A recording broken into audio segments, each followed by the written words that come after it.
There you go. Felt good from the soul. Yeah, that was a good clap, man. Yeah, they made the smoke poof. Speaking of smoke, I see you like good smoke. Yeah, I be smoking for sure. Nice. Are you a long-time smoker, recent smoker? I don't know what long time is considered, but I definitely started smoking in 2012. Okay. How old were you in 2012? Shit, I probably was like 20. Okay. But I had smoked my first time, I think 17, 18, some shit like that. What got you into smoking? I moved to New York. Before I moved to New York, I was asked to help with a brand called the Smokers Club. The Smokers Club is jointly owned by the homies Johnny Shipe, Shice Bubs, and Smoke Dizzy. Yeah. And back then, I was young and obviously wild and free and shit, you feel me? Niggas came up to me and was like, well, it didn't come up to me, it's a whole story behind this and shit. Yeah. But, and I actually just found the emails. Yeah. I just found the fucking emails. That's funny. Oh, shit. Archives. Shit. I ended up losing my job, getting fired and shit, you feel me? It was like, yo, you know what? Fuck the job shit. Let me write my own contracts. Rick at the time was like my mentor and shit, you feel me? So he was helping to like encourage the freelanceness of where my mind was going and things and shit. So I started to reach out to people via email, like just music artists that I fucked with and shit at the time. Dom Kennedy, I was listening to Rich Hill, fucking Chasing Cash, all types of different shit. Yeah, hell yeah. But one of my homegirls, Jazz, she ended up sending me an artist at this time, and I didn't even know who he was and shit, but I just liked the artwork. Yeah. It was Joey Badass, 1999. So when I seen the artwork and shit, I was like, oh, damn, this shit looks sweet as hell. I listened to the album, I'm like, damn, this shit relatable as fuck. Yeah. Rocking with this. Shit, let me contact him. At the time, I think he had probably 17,000 Twitter followers, 1,700, some shit. He was 17. Something was 17. You feel me? Yeah. I reached out to the email that was on file, and it went to Johnny Shipes. But at the time, I didn't know. I ended up reaching out, artwork proposal. Hey, I'm looking to work with Pro Era. Interested in collaborating, track list, mixtape design. Who do I talk to? Shipes ended up hitting me back like, yo, I fuck with your stuff. Send me your number. I was like, damn, all right. But I got so many failed responses before that. You feel me? Like I got so many no responses. I got one where they was like, oh, what's your rates? I was like, oh, here are my rates. And then I was charging niggas like $200, $300 for shit, you feel me? Didn't get a response back and shit, you feel me? So it was just like I was hitting dead ends, and then I got this opportunity where somebody asked me for my number back. And I'm like, all right, well, bet. Let's get to it. You feel me? Yeah. And then I can remember waiting the whole day. It was a Sunday and shit for the call. And he didn't call me until like 10 o'clock at night. You feel me? But he called me from a blocked number. And I almost dubbed it because I was avoiding bill collectors at the time and shit. You feel me? I'm like, I'm gonna answer this. I got nothing for you. You feel me? But I'm like, you know what? What do I got to lose? Hello? You're like, yo, this New York Echo, the Progress Smokers Club, you work. I'm like, yeah, for sure. Send me an email. You feel me? I'm like, I don't know what the fuck he says, what he said. I'm like, he sounded like he said Johnny Shipes. I went to Google him and shit, went to looking up shit. It's like, oh shit. I seen it was going on a Smokers Club tour. I'm like, this gotta be him. This looked like everything aligned and shit. Yeah. I'm good on my research and development. You feel me? So if I need to look shit up and make the dots connect, I'm gonna do that. You feel me? I was like, yo, I see y'all going on a tour next week. Or y'all going on tour and y'all come to Detroit next week. I'm like, y'all trying to like link up and meet in person and shit, you feel me? Yeah. They ended up, he like, yeah, of course we do that shit, you feel me? My best friend Streety, she was the only one with a whip at the time and shit, so she ended up scooping me. We ended up driving out to that pink, I think it's a Best Western or some shit, you feel me? I ended up pulling up, and I remember we was sitting there, and the first person that came up to us was Capital Steez. He ended up coming up, was like, "Yo, y'all looking for Johnny Shipes?" I'm like, yeah, like, what up? He like, all right, I go get him and shit. So they just pulled us to the back and shit. That's fucking crazy. And I remember walking in the room, and we ended up sitting in the hotel room, and a whole bunch of fucking young kids came in and shit. You feel me? It just looked like a movie for real and shit. I was like, oh damn, everything moving so fast and shit. But what came out of that was him asking me if I wanted to move to New York and help him with the Smokers Club brand. And they was also at the time helping with Mark Echo, Echoes Unlimited. So I ended up getting a job there as a junior designer and shit. And that's how I ended up getting my first check to move to New York. And I just fucking packed everything up and we drove out, you feel me? And then everything from there be like history and shit. I think I stopped working on Smokers Club shit probably like 2016 for the most part. When I moved to California, I moved back here and shit. So your introduction into cannabis was the Smokers Club. Yep. I ain't gonna hold you. That is one of the most insanely phenomenal introductions into cannabis. My introduction to cannabis was when I was 12, and me and my niggas was skateboarding, and then we went to the park and we took our Reginald and we carved out an apple and we smoked out that motherfucker. Yeah. And that was the first time we smoked. I think I'm sorry. That is the most incredible smoking flex I think I've ever heard. Oh yeah, I just gotten a smoke. I just gotten a smoking from just a smoker. Well, that's all. Nigga, what? That's crazy. Man. I wasn't smoking like that. I was drinking. I remember I was drinking a lot of Hennessy and shit. You feel me? And then when I moved to New York, the homies that I ended up living with, that Shipes ended up partnering me with, was from California. Yeah. My homies ended up fucking smoking all the fucking time and shit. My homies Pat, my homie Shmeed, and I also lived at the time with Chuck Strangers. And a homie named Lee Bandy. He was a music producer as well and shit, you feel me? We just lived in this New York apartment and shit, you feel me? And they smoked more than I did, but when they rolled up, I would like, all right, man, I'll hit it and shit, you feel me? Yeah. And at that time, obviously, my tolerance was low as hell and shit, you feel me? But there are a very, vivid course of events that followed after that in the years to come and shit, you feel me, that obviously built the tolerance around it. Yeah. Them was the intros and shit. So as you was drinking heavy and smoking, did you continue to, as your tolerance got up, did you continue to drink as more? Or did you notice that you started drinking less because you were smoking more? I stopped drinking. Oh, nice. I mean, not in total. But until now and shit. But for that course of my life, I understood that Hennessy. I was learning a lot of shit. I was doing my rabbit hole shit. You feel me? I was like, oh damn, Hennessy got a lot of sugar in it. It can't be good for my health and shit. You feel me? I started looking at myself and shit. I felt like I was gaining weight and shit. You feel me? And I started to understand all right, I might be the alcohol and shit.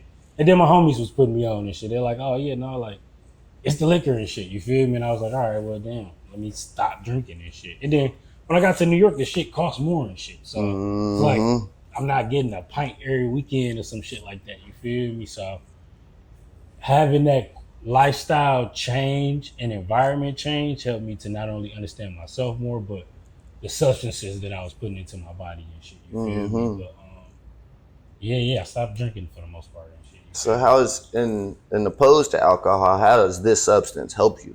I think likewise to the ADHD, you feel me, helps slow down the internal process so the external process is a little bit more digestible and shit at the end of the day. You feel me? And I smoke a lot of indica and shit, you feel me? I've been encouraged to smoke sativa because I'm an artist and shit, but I don't know, indica helps a lot more for my process. And when I was in New York, I was smoking a lot of sour diesel and shit, you feel me? So I be looking for some sour diesel. You feel me? So sour diesel is also one of my favorites. It's really hard to find, but that's one of my favorite because it has the like it's got the limonene and the citrine in there. And so those are my two favorite terps personally, just because they're the happy terps and they make me happy. What's fun to hear about you when you say you like more indicas, so like you like more gassy stuff. So that's fun to hear you as an artist, that you kind of like to slow down a little bit in your like actual body while your brain is moving fast. So it actually allows everything, like it doesn't make sense to a lot of people, but you can catch up to yourself by moving slower physically instead of just like, you know, the ADHD jitters. You actually can have a more sense of control and more intention while you're still racing. So that's fun that you have that inner, like that chemical reaction instead of just going the fuck to sleep like a lot of people technically would, you know. That's a fun different reaction. Too many responsibilities to be falling asleep and shit. Yeah, absolutely, absolutely. And then also, you know, be like in the middle of the day and shit. You feel me? I think also like as I get older, I understand my tolerance and my intake and shit. You feel me? So we're not blowing zips all the fucking time and shit. You feel me? I'm understanding that, you know, all right, you know, like maybe this much here, that much there is enough to be able to be productive on this day, or you feel me, not be productive on that day and shit. You feel me? And then at the end of the day, I'm also a father. You feel me? So balancing all of that shit, you feel me, is what I think helps to encourage me to really understand what it is that I'm dealing with. You feel me? Not only internally, but substantially. You feel Absolutely. Me? That's funny. You can be high, but you can't be high as fuck all the time with a baby. You can be medicated, but be like, oh shit, did I feed that motherfucker? Oh shit, that's why they crying. My baby got to eat. Yeah. At the end of the day, it was some funny shit I seen a motherfucker, you know, one of them Instagram reels where somebody was like closing their refrigerator and shit. It was like, dunk, and it wouldn't close. Like, what the fuck? He looked down and it was the baby. I was like, oh shit. Like, I was like, oh damn, I can't get there. But no, funny enough, I'm a great father and shit. Yeah, hell yeah. And then being able to find a balance between, you feel me, what I do career-wise, and then what I do personally and shit, you feel me, is encouraging at the end of the day, because I learned something new, not only about myself, but about other things, you feel me? Has fatherhood helped or hindered, you think, your art, like not just how you look at things, but like your actual execution of things? Fatherhood has definitely helped how I execute things, but also what I intake. A lot of the times I think before fatherhood, I didn't care what I was a part of. Not for the most part, you feel me? But I was, you know, okay, I'll do this, I'll do that, I'll do this. But now things make a little bit more sense systemically. I think being able to find out what works for me and being a father helps the flow of things in my career, and, you know, interactions like this. Like yesterday I was with the kid. Well, not even yesterday, this morning. You feel me? Yeah. This morning I was a dad a couple hours ago. Minutes. And being able to understand how to balance this with that is, I think, really organic at the end of the day. Not only for myself as being a creative, but for others as well. When it comes to how you do things in life. So, what is your favorite all-time stream? I think, like you, it's the Lemon Terps, probably for me. So, one time in California, I smoked some really good, and this is before they was canning stuff. Some really good canned lemon tree. Ooh. I remember smoking that strain, and the taste of it, if not only the effect, was something that I'd be like, you know, craving sometimes. I'd be like, oh damn, look, lemon tree was nice. Yeah. And then also being able to have, I think, this sour diesel from the actual sour diesel guy, AJ and shit. You feel me? That was a great opportunity. That's crazy. That's crazy. Woo. That's. I know that was an honor. Jesus Christ. we was living, I want to say, downtown Brooklyn, and I got introduced to him obviously through Smokers Club because at that time we was expanding and growing. But that had to be like 2015, 14. Yeah, he was, older gentleman. You feel me? He had the gray hairs coming in. I was like, Yeah. damn, it's the homie. But I was also paired with a couple of other homies there that was like old heads in the game when it comes to like, what New York weed was. So I learned a lot about, not only who he was, but how he affected the culture there and everything. So it was cool. So from seeing the New York cannabis and the California cannabis, how do you think Michigan has done in your experience? We got better weed than Cali. I ain't gonna hold you. Come on now. Now, I tell folks.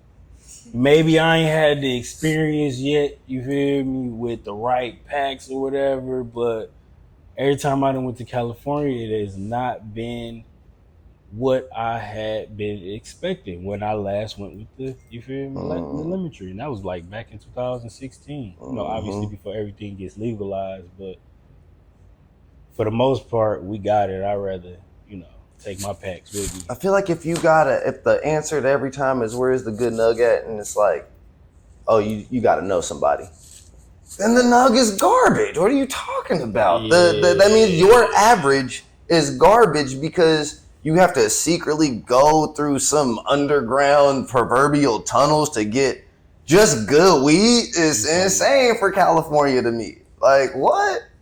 Give me literally Detroit, Michigan weed all day. Yeah, I'm straight on having to go to the mountains in the Upper Peninsula of California. Yeah. Well, not Upper Peninsula, Upper North Coast of California. Yeah, like Humboldt. I'll be in and out. I'm not for the most part. But I mean, there are some good California bowls, that come and go. But I think for the most part, Michigan has a standard that it set when it comes to smoking marijuana. Absolutely. At least on a daily occasion. At least like, with the homies. It's specifically with North Coast, it's just like when I first smoked them, I just was like, this is how I feel like I've always deserved to smoke. Literally deserved. Not like a heathen. Not with no damn swishers and no fucking good times. But with the fucking quality rice paper wrap with the hand custom made fucking tip, like the fucking amazing smokers we are. And like to be treated like that, like not like a heathen, it feels good. So let's get back to some Detroit shit. There's a cool ass weird shoe in the front, and there's a beautiful painting on the shoe. And where I'm from in Cincinnati, we had this thing called the Flying Pigs, and we had a bunch of pigs everywhere where they painted and they same thing, but this was like upwards of 20 years ago. So I see that and I'm like, oh, this is dope. Like, I love when people like kind of run those ideas, because I feel like that's kind of like a Midwest thing. And I heard that you got one of those. 100%. How does that work out? Funny enough, it was just a public opportunity. It was also advertised as well, I think, on social media.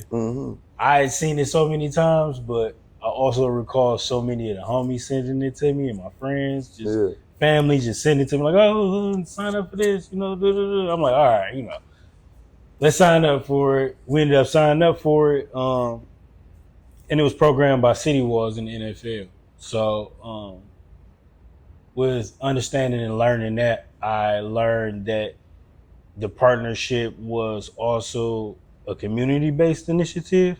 So what we got paid was separate from what we sold it for at auction.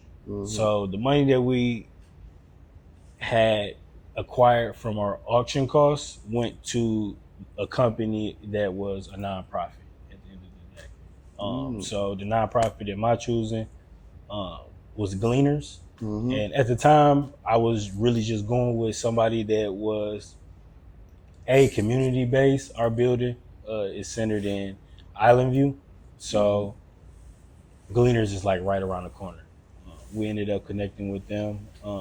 and they ended up being our partners. And from there, it was just a roller coaster. You feel me? I didn't really understand that,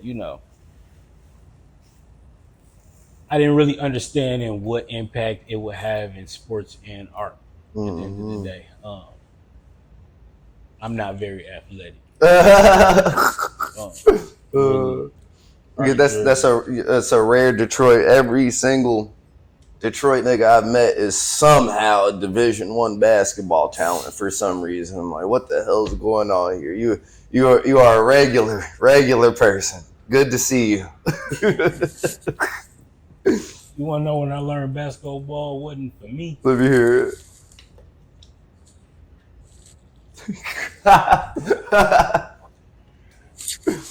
I obviously was getting chose last as usual. You feel me? And in the middle of hooping, I was just getting past the ball. I didn't go for the shot. I didn't do the layup. I was just getting the ball. My finger jammed. I couldn't do nothing for 2 to 3 weeks. I was straight. I don't need to hoop. I see y'all. I encourage y'all. I love y'all. It's not for me. You said you need these. I need these. I couldn't type, and I was really into the design. So my mouse, and I'm like, I'm losing bread. I'm like, if it's not something that I'm going to see, I'm not trying to see myself in the league. Yeah. Give me the. You feel me? You do the 21, the 305. I'm straight. You said your team need a new logo. Holler at me. I got you. We got shooters though. We got shooters. Tay and Jick, they out there. You feel me? Winning. Yeah. I ain't gonna hold you. They getting it. Putting in that work. Yeah. Me, I am. So you literally on the design team. That's the only team. You're on the design team. I need to make the jerseys. Yeah, design. Yeah, that'd be. Hey, Detroit, a hockey team too. Get some hockey jerseys. That'll go crazy. Now, you don't want to see us on the ice. Hey, that'll go crazy. Yeah, ice different. We've been whoop some ass. We just be out there beating ass. Not even getting no goals. Before we get into what are you working on, what are some of your current inspirations? My son, one, my family,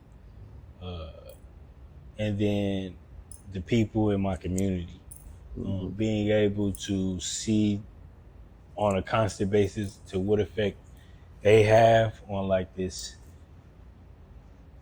current output situation we have going on here in Detroit, where like what we give off gives off to other things. In that ideation, I think being able to be inspired by each and every one of them allows me to be able to not only pursue what I love, but also, to continue. And then also on a more, I guess, aesthetic understanding, I think I've been really inspired by indigenous art, like we had that conversation about, and then psychedelic as well. I think being able to understand what's going on in nature and oneself is very important, and then being able to really focus on the time eras of which things occur a lot to all of it mesh together. I think, just having fun with it at the end of the day. Hell yeah. When I saw that piece you're working on, that shit is absolutely incredible. Like truly, truly incredible.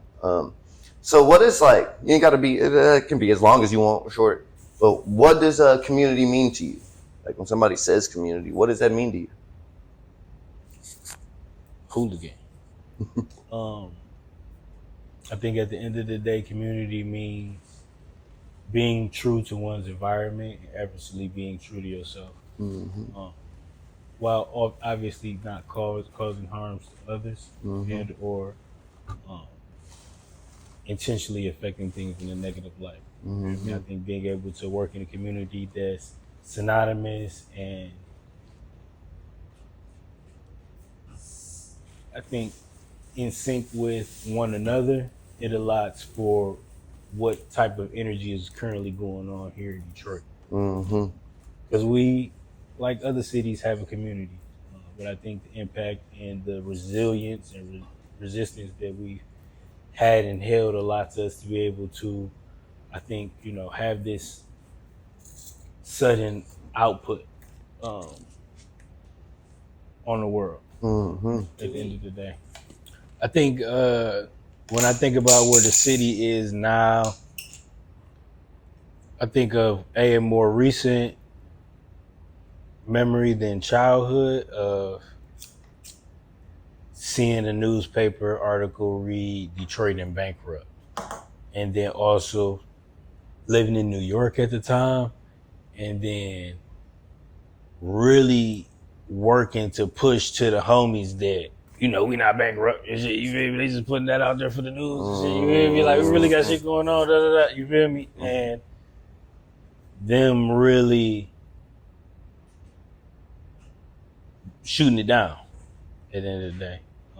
They listen, but at the end of the day, there was a sound in music and a sound in the world that people wanted to hear. And I think being able to understand that now allows me to understand Detroit's position in sound and music, but also its position in culture, its position in fashion, marijuana, its position in a lot of things that it necessarily didn't get its recognition for, specifically because it's a Midwest state. And because we're in the Midwest, a lot of people feel as though we have this substandard to what the world has to offer because we don't have a coast. You feel me? And being able to realize that allows you to understand that it's not about where you are, it's about who you are, that creates this resistance in us that allows us to keep thriving through these ups and downs of what I think prospectively the world thinks we have to offer. Jeez. Couldn't have said it better. That's on point, because so my boy Mac, he normally comes up here and he is the biggest Detroit rap fan. It's just like unassuming white dude. But when I tell you his historical knowledge of the past 5 years of Detroit rap, I'm talking about the gutterest of gutter. Like, we interviewed Bankroll Reese, right? You already knew who he was. Like, bro, this is Bankroll Reese. I'm like, you know him? He's like, bro, you don't know Bankroll Reese? I'm like, no, I don't. Like, bro, he hard. I was like, oh, all right. So, even down to Cincinnati, like, the impact musically is truly, like, felt immediately. Even when you hear that certain offbeat flow that people say, I tune that actually just to a modern day MF Doom flow. It's just been sped up a little bit, but if like you actually into hip hop, like MF Doom has a very, very similar flow to how like Detroit niggas be rapping, like just, and then just like they just do it different and punching in and all that. You see the actual impact everywhere. Forgot what his name. Raw Wave, is he from here? Isn't he from here? No, I think not Raw Wave. God, I'm forgetting his name, but he's one of like he's like a big Detroit rapper. Okay. Babytron. Yeah, like that sound. I'm trying to tell you, all the young niggas, that they're influenced. That's how they're all rapping. And that's Detroit influenced, like directly. Even the style. Like even like your jeans right now. Like I started seeing like Detroit niggas doing that years and years ago. Just because they got off work from painting. It wasn't really a fashion statement. It was a way of life. It was just, I don't really got time to go home. I'm just trying to stop at the bar real quick. I just happened to be fly in my work clothes. And then niggas saw that and was like, wow, I'm going to charge $1,800 for them jeans that you worked in. I'm going to drop some shit on you, right? That's specifically why the homie Engineered by Dre t-shirt is getting the exposure that it deserves. You feel me? It's a workwear shirt, and a lot of people are understanding to what capacity workwear serves in fashion and in work. you see a lot of individuals being able to serve both purposes in that where, and then to the baby trying shit, like that's Detroit Tech. You hear me? I think if you look at where Detroit is in tech, you understand that like even on like that scamming level, that indiscrepancy, like we position ourselves in different areas to be a leader. Even in gaming. Yeah. One of my homies is definitely one of the top gamers. You feel me? Yeah. Nation, country, world, whatever. You know, when it comes to it. I think, you know, being able to really, you know, see these outputs of the city allows us to really understand that we deserve to be where we deserve. Michigan as a whole. Speaking of, so like, do you think the NFL draft, being here, do you think it helped the city or do you think it hindered the city a little bit? Because I'm a service industry member, and so like I always think of, damn, if millions of people are coming to my city, that means I'm about to make some money, like a lot of money in that however long them people there. So I think all the restaurants and bars probably made a fuck ton of money, but do you think communities benefited or kind of more hurt from things like that? To be honest, obviously I hold two perspectives on it, being a community member and then also being a receiver of, you know, things from it being placed here. But I think at the end of the day gonna end. But for real, I think as a community member having to live during the traffic and the construction of, you know, what was going down, obviously made things a lot more difficult. I'm a freelancer, have more time for my schedule, so I can't speak to the service members or people who have, you know, 9 to 5 gigs and have to be there at a certain time. But just for me, it was making things a little bit hard. You feel me? But I think on a larger, bigger picture scale, seeing what it did for the city and others' perspective outside of the city, a lot of great things to not only come for the city, but to, I think, benefit the city as well, because it set a standard that not only that the city should and has to, you know, keep up with, but Detroiters as well, when you understand or feel as though our community mayor will be threatened by people coming in at the end of the day. So you either, you know, fight or flight at the end of the day, which is, you know, a part of Detroit's story. Absolutely. And for the most part, we've been part of it. You know, the fight. Hell yeah. I'm obviously, I've been people every time I've said since I think 2015 was the first time I was ever in Detroit. Damn, almost 10 years ago. And the first time I ever came here, it was my favorite city I've ever been to ever in my life. And every time I told people that, they like looked at me absolutely crazy. I was like, Detroit, it's a bunch of fucking bandos and like, there ain't shit there. And I was like, nah, you ain't been there for real. I was like, you haven't been to a city that like, you can just see black people doing regular shit. It's not no like street shit, no hood shit. You can get that, obviously, but like in Cincinnati, it's a place where you get either some like brunch shit or street shit, and there's no middle ground. There's none. When I came to Detroit, I was like, black-owned breweries? Huh? Well, these exist? Holy shit. And then I got to see the commerce of people, and it wasn't just black people in there. It was every type of people.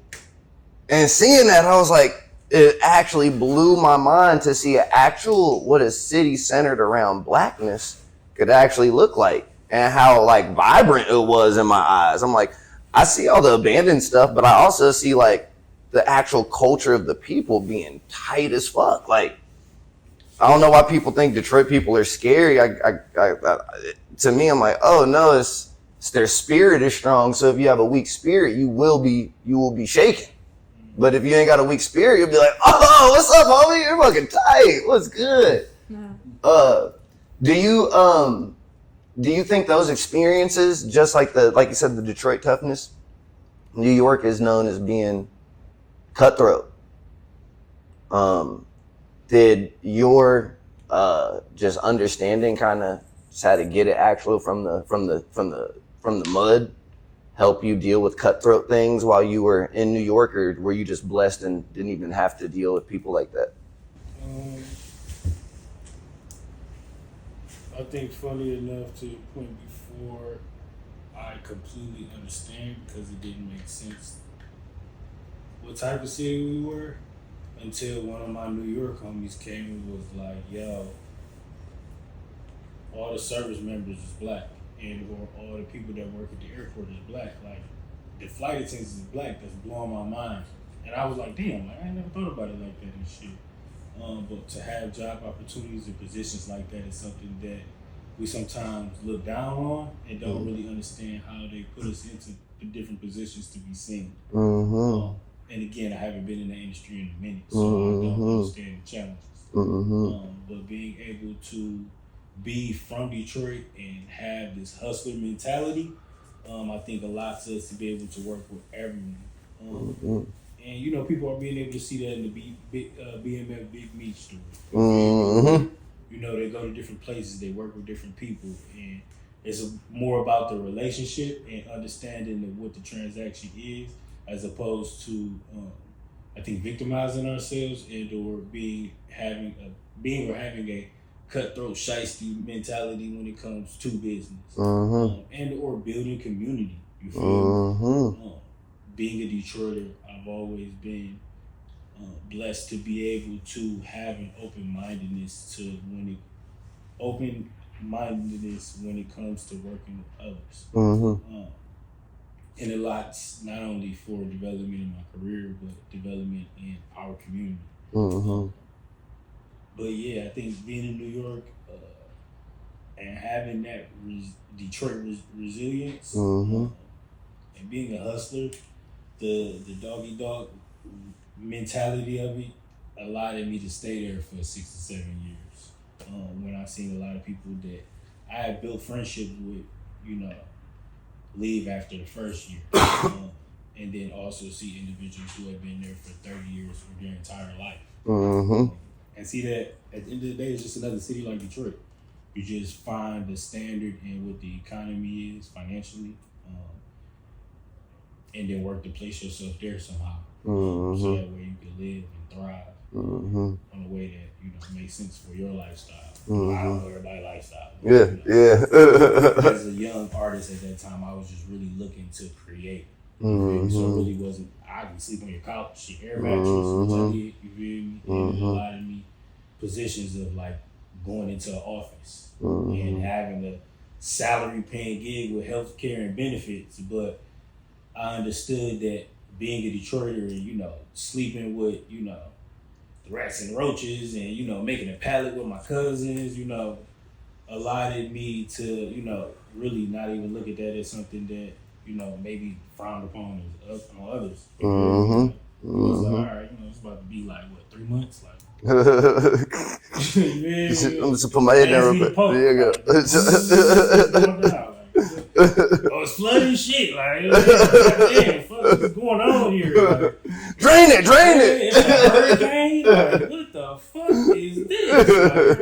Like, when I first moved to New York, I think we had Sandy or some shit, and I think that was like a true testament. Like, I thought I was gonna lose my life. And so I started calling my family members, like, yo, like, I just want to tell you, know, like, I love you.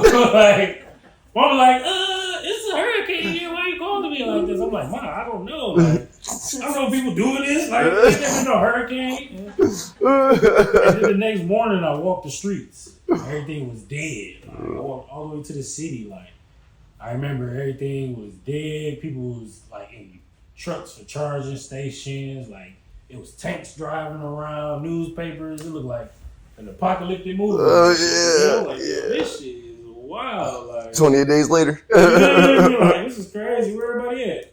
What's the group? Whlgn.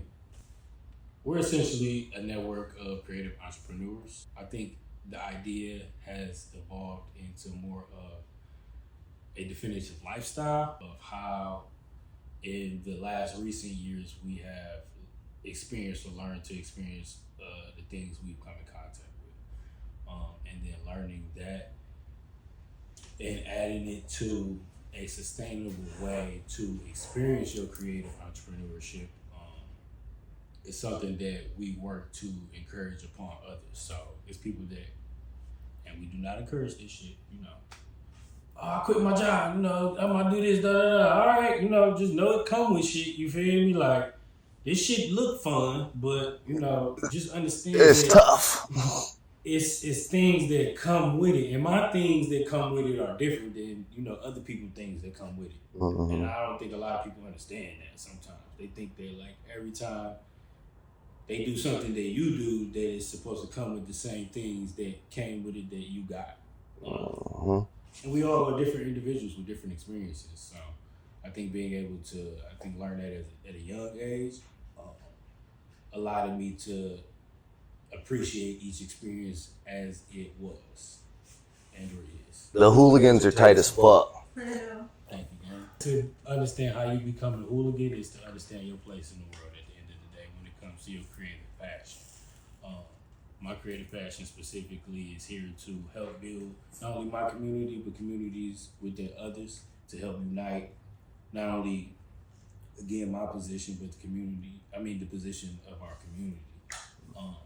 And if you're in that realm of headspace and greater mind thinking that's in a enlightening, more positive way of self-understanding, then I think it helps to understand where and who you are as a hooligan at the end of the day when it comes to pairing it with business. Because to exist in this country, you need to be a business. At least to, you know, operate and understand, you know, you feel me, what's going on for real and shit. Before you become, you know, stock at the end of the day. You feel me? And, you know, you can be stock, which is, you know, cool and manageable.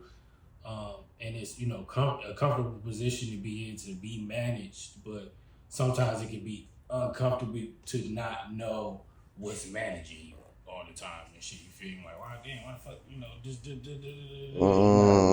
fuck going on a greater scale of things and shit. You feel me? So when you start waking up, realizing all that shit, you feel me? You yourself are a hooligan.